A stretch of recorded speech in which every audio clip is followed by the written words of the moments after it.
Hello dear parents. Today onwards examinations of SA2 has started. So how many of you are really sincere enough? Why you have kept still due? November was the deadline to pay the fee. But even today, November and December also we have given you as a grace time. New year has started, but still you people have kept it due. How far it is fair on your part? Just question your self. ఇంతవరకు కూడా November అనేది dead line అసలు. అంటే June నుంచి November మధ్యలో రెండు నెలల లోపల అంటే టర్మ్ వైజ్ తీసుకున్నా కూడా నవంబర్ డెడ్ లైన్, ఆగస్టు లేదా నవంబర్. డిసెంబర్ కూడా గ్రేస్ టైం ఇచ్చినప్పటికి కూడా మరి కొత్త సంవత్సరం స్టార్ట్ అయింది. SA2 అంటే హాఫ్ ఇయర్లీ ఎగ్జామినేషన్ మొత్తం క్లియర్. అసలు క్వార్టర్లీ ఎగ్జామ్ అంటే 3 నెలల పరీక్షకి కంప్లీట్ చేయాల్సి ఉంది.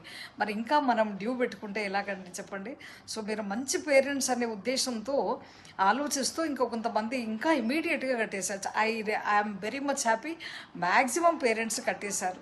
మరి మొండిగా ఉండే పేరెంట్స్ ప్లీజ్ ఇమీడియట్గా కట్టేసేయాలి. మీరు చూడండి, ఆల్రెడీ టీచర్స్ కమ్యూనిటీ చాలా తక్కువ ఉంది సొసైటీలో. మంచి టీచర్లు కావాలంటే వాళ్లకు మంచి శాలరీస్ ఇచ్చి వాళ్ళని కోఆపరేట్ చేయాలి.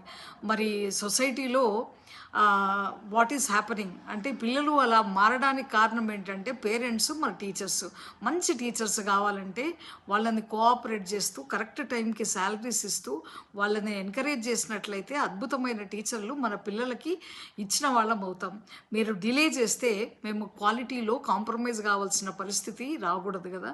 సో మీరు ఇమీడియట్గా క్లియర్ ద డ్యూ ఫీ కట్టాల్సినది మనం ఇమీడియట్గా మనం చేయవలసినటువంటిది.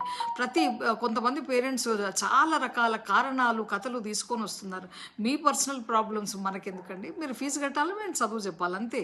అంతకు మించి అన్ని కారణాలు, ఏవేవో కారణాలు అసలు వినడానికి కూడా చాలా ఎబ్బెట్టుగా ఉంటుంది. అట్లా మీరు ప్రతి ఒక్కరికి ఉంటుంది. జీవితం అంటేనే సమస్యలు. ఆ సమస్యల వలయం నుంచి బయటపడి మన పిల్లలకి ఫీజు మనం కట్టకపోతే పక్కింటో నాకు 3 పిల్లలు ఉండరండి, నాకు 2 పిల్లలు, అరే మన పిల్లలే కదా, మేము సమాజానికి మీరేమైనా డొనేషన్స్ ఇస్తున్నారా?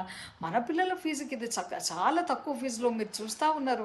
మన స్కూల్ పిల్లలు నేషనల్ లెవెల్లోకి వెళ్ళినారు తెలుసా అండి.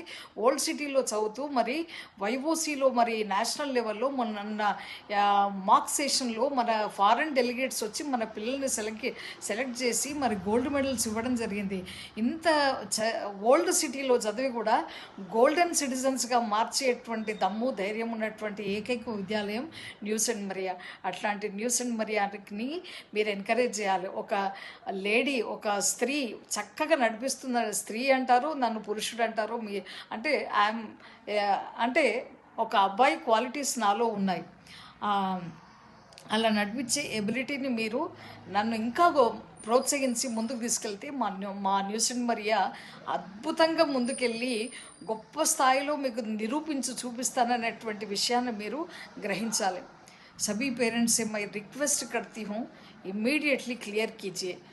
नो ड्यू रहना, ज़ीरो बैलेंस रहना.